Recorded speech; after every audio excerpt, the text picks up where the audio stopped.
So, two parallel wires which is 10 centimeters apart. Okay? So, this is your wire 1, yung pinakaunang wire natin. Then, this is your wire 2. Okay? So, they are 10 centimeters apart.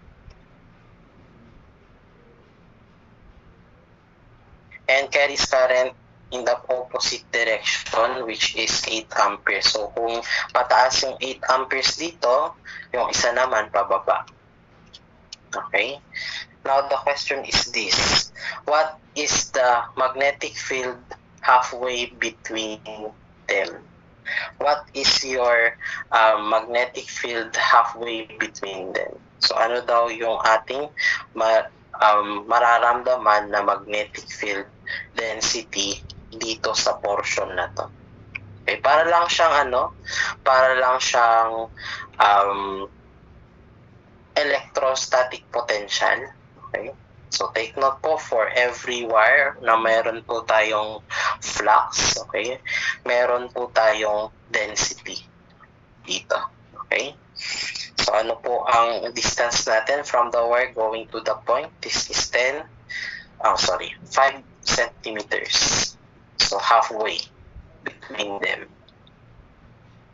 Halfway meaning kalahati. Yan. So, therefore, yung ating total density is equal to what? So, syempre, meron pong effect yung pinakaunang wire natin plus yung ating beta sub 2.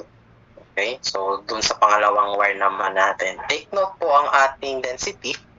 So, yung ating beta is a scalar quantity. Scalar ito. Okay? So, no matter what the sign or yung direction ng kuryente, additive lang yan. Okay? Additive lang siya.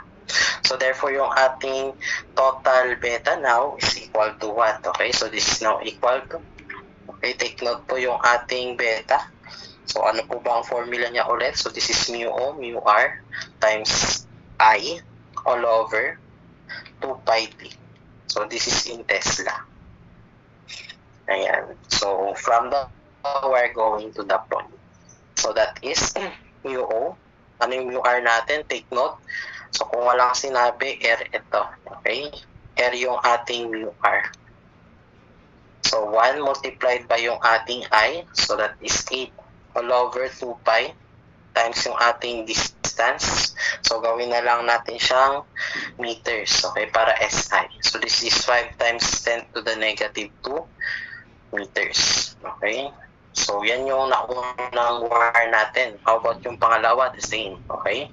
So, that is mu O times yung ating 1 times 8 all over 2 pi times yung ating 5 times 10 to the negative 2. Take note po, scalar lang itong beta natin. Okay? Yung ating density. Okay? So, no matter what the direction of the current, so, ano lang siya? Magpa-plus lang yan lahat. Okay? So, ibig sabihin, magta-times 2 na lang to. Okay? Yung buong to.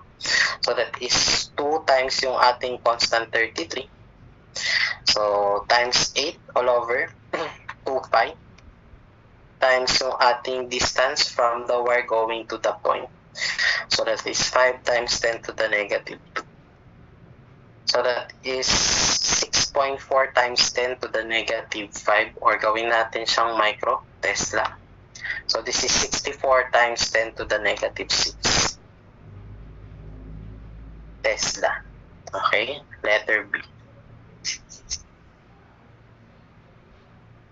Okay? Ayan. So, let's move on to number 6. Okay? So, a 120 centimeters long conductor. So, yan po yung length ng ating conductor. Is carrying a current of 3.2 amperes. Okay? So, and situated at right angle to a field with flux density. So, yung ating beta dito, so that is 0.85 Tesla. So, we are going to calculate the force of the conductor. Okay, force due to your magnetic field. Okay? So, ano po ang gagamitin natin dyan? May formula ulit tayo dito. Take note po, naka-right angle yung density natin. Okay, yung ating beta dun sa ating kuryente. Okay, so ano po ang formula na gagamitin natin dyan? So, meron po yung title na force on a conductor carrying a current in a magnetic field. Okay? So, ano po yung force na yan? So, F is equal to what? So, that is beta times yung I times yung L times yung ating sine theta. Take note, this is in Newton. Okay, kapag SI lahat yan. Take note po ang beta natin dito, this is in flux density. Okay, kapag flux density po, naka-Newton. Tesla. Ayan. We have also yung ating I, this is your current. This is in amperes. Then yung ating L, this is the length of your conductor. And this is having a unit of M or meters. Okay? And yung ating theta dito, so this is your angle between your density or flux density and your current. Okay? Naka-perpendicular sila kung minsan. Okay, so kapag naka-perpendicular yan, maximum yung force na makukuha mo. Okay? So, direct substitution lang to, no? Okay, so your F now na experience mo during the flow of current. So, that is equal to yung ating beta. So, given yung beta natin, 0.85 Tesla. So, naka-SI. Multiplied by yung ating I, so that is 3.2 amperes. Multiplied by yung ating L, so that is 120 times 10 to the negative 2, naka-meters na yan. So, multiplied by your sine of your theta. Okay, so ano po ang ating theta? Situated at a right angle. So, meaning, theta natin dito is 90 degrees. Perpendicular. Okay, so puro SI naman na ito. So therefore, ano pong unit natin dito sa force? Magiging Newton. Okay, 0.85 times 3.2 times 120 times 10 to the negative 2 times sine 90. So this is equal to 3.264 Newton. Okay, and that is letter A.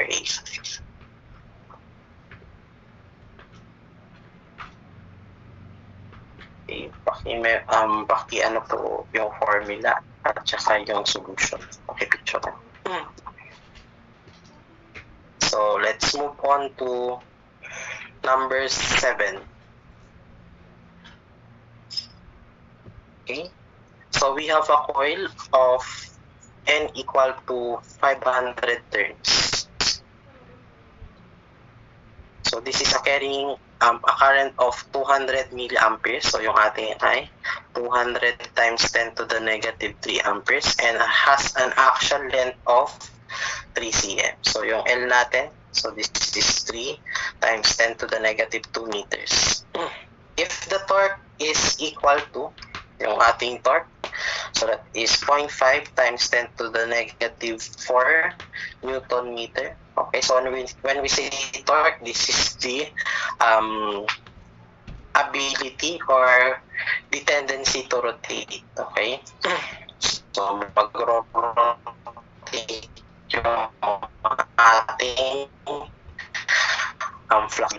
So 0.5 4 Newton meter and your diameter of the core, so T ng ating core, so this is equal to 1 times 10 to the negative 2 meter. So determine the flux density in Tesla. So hahanapin natin yung beta.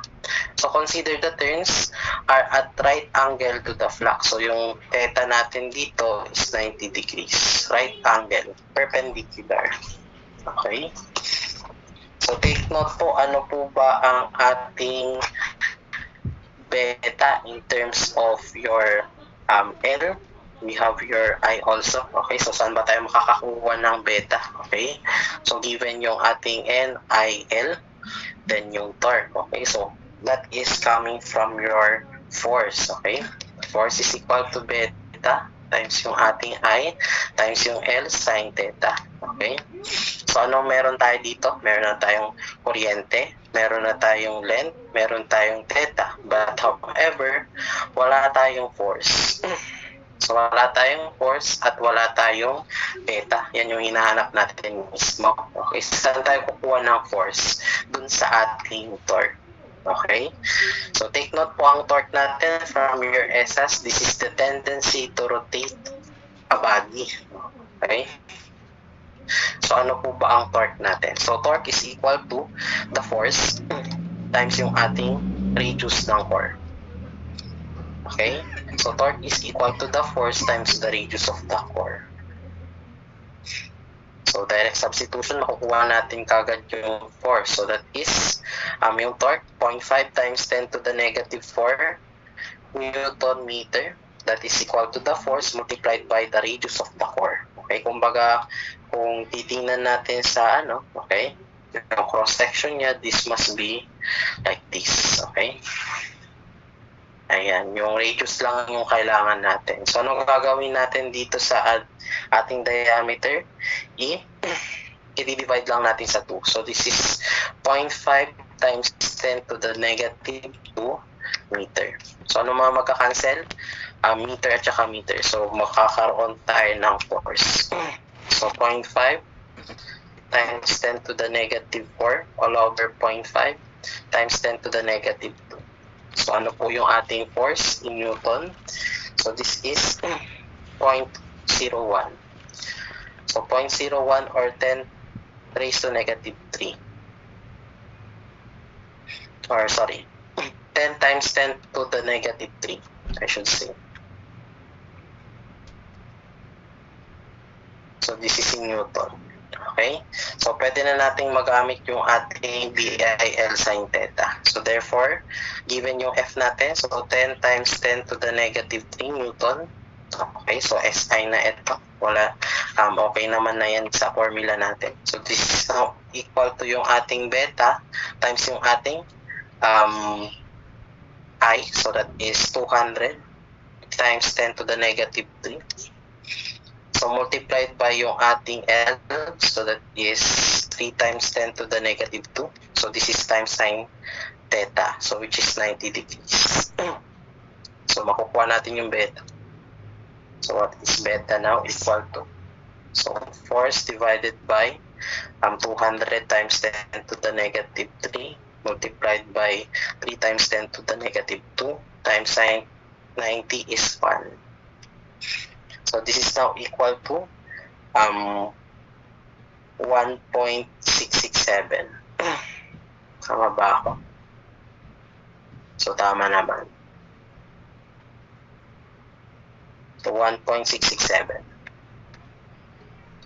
Tesla.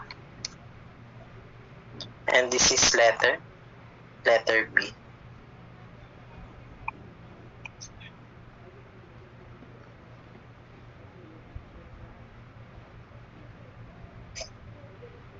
Okay, let's move on to number 8.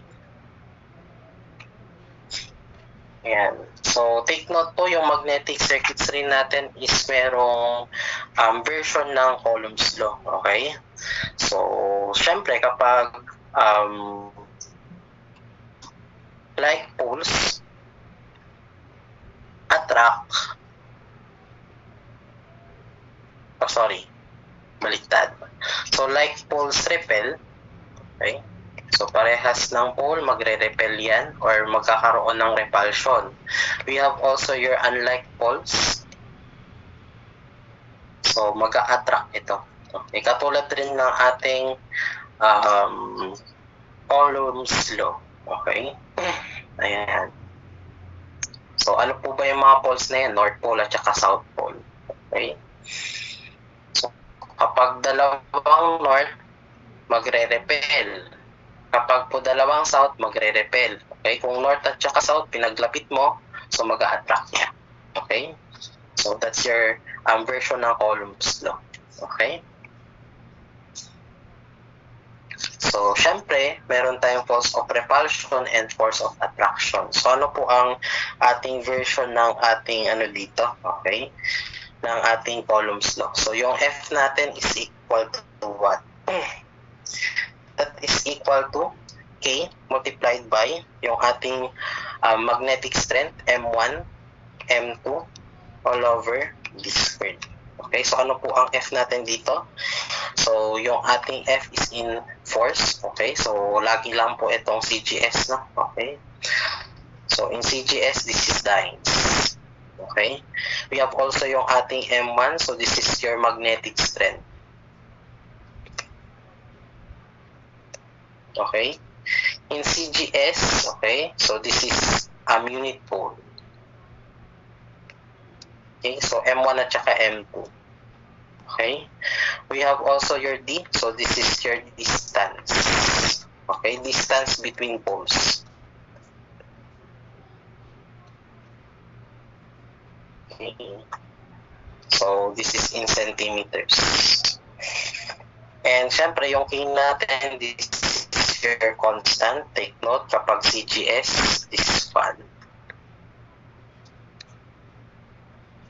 So, ano po ang unit niyan? So, this is 1 dyne centimeter squared all over unit pole. The quantity squared. Ayan. So, di bali magka-cancel rin lang naman. Okay? So, therefore, pwede nating masolve yung problem natin dito. Okay? Assault pole, 20 unit pole. So, yung ating M1 is 20 unit pole. Then, yung ating distance from the pole. Okay, so this is your south pole, no? Okay, yung distance niya from another south pole, okay, is 1 inch. Okay, so yung D natin dito is 1 inch. Okay, so kapag ginawa mong CGS yan, so that is 2.54 centimeter. Okay. So, this south pole here has a magnetic strength ulit of 35 unit pole. Okay, so ito 20, ito 35. Okay, so now the question is this: what is the force between the poles? Okay, so ano po yung force of repulsion? Okay, take note po, parehas yung poles nila. So, it will tend to repel. Okay, ayan. So, therefore, this is now what? Okay, so F is equal to 1 multiplied by yung ating pole, unit pole. So, that is 20 times yung ating second unit pole, 35 all over yung ating distance squared. Okay, so that is 2.54 the quantity squared. So, take note, this is now in dynes. So, syempre, yung ating answer must be in repulsion. Okay? Kasi dalawang south pole. So, ilan ito? So, 20 times 35 all over 2.54 the quantity squared. So, this is 108.5. So, this is in dynes. So, this is repulsion. Parehas sa south pole, it will repel. And that is letter A.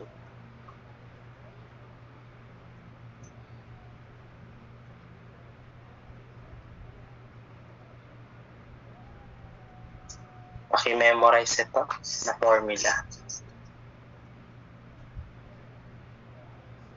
Part 1,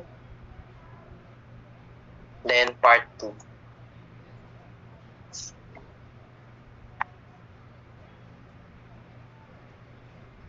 So, we have also number 9. Yung number 9 na tayo. So, same question dito. So two opposite poles of strength 160 and 192 units has a force of 190 dynes. So what is the distance in centimeters between them? So yung force natin is equal to what? So K multiplied by M1, M2 all over D squared. Take note po ang K na natin dito 1 kasi CGS tayo. So yung ating force dito, so that is 1,960 dynes. So this is CGS. Okay naman yan. So this is now equal to 1 multiplied by yung first na magnetic strength natin. So M1 is 160. Then yung pangalawang magnetic strength natin, so magnetic pole, so that is 192. All over yung ating D squared. So, yan po yung hinahanap natin, distance between them. Solve lang po, no? Okay, so this is 160 times 192 all over 1960. Then, let's take the square root. So, this is equal to 3.95. And that is approximately equal to 4 cm. Letter B.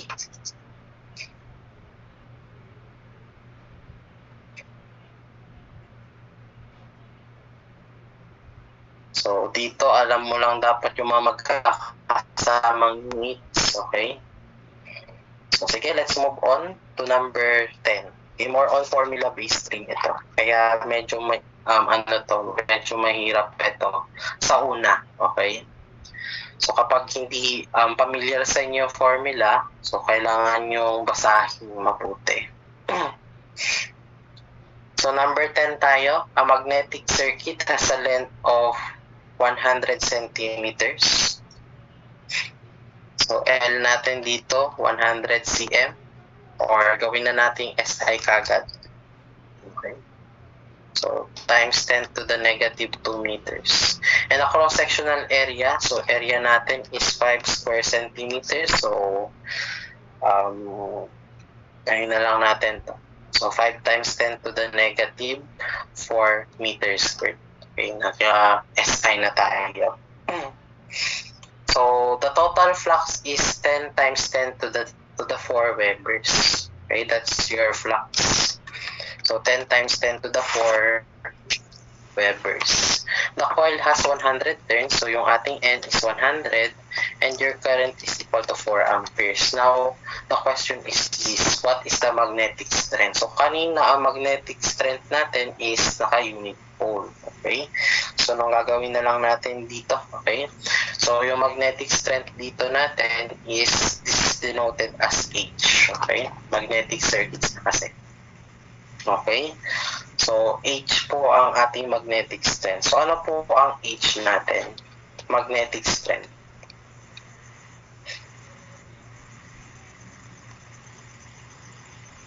So, this is equal to yung ating N times I all over L. Okay? So, this is in ampere turn per meter. That's your SI unit for magnetic strength. Okay? Pero kung siya po ay naka-CGS naman po, okay, CGS, ang ating magnetic strength is Oersted naman ito. Oersted.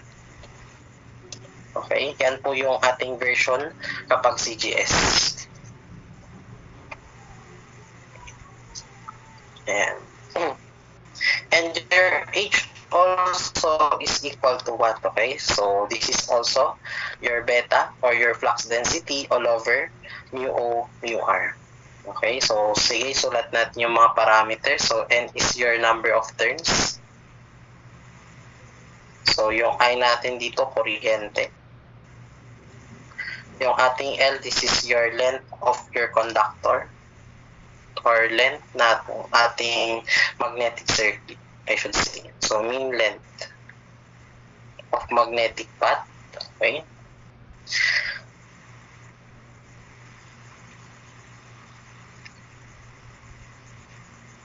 Then, we have also your beta. Okay? So, this is your flux density. Okay? We have also yung mu R at saka mu O. Mu O natin is free space, permeability. And we have also your mu R as your relative permeability. Okay? So, direct substitution lang to, no? Kasi meron naman na yung mga hinihingi natin in SI.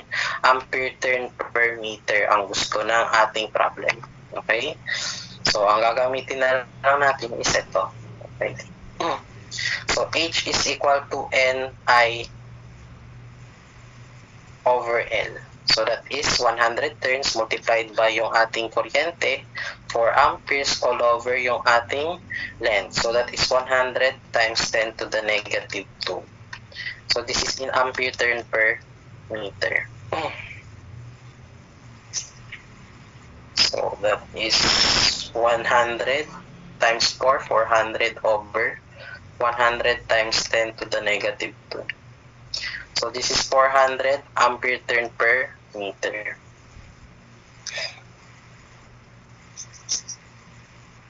Ayan. Pakipicturean. Part 1. Then, part 2.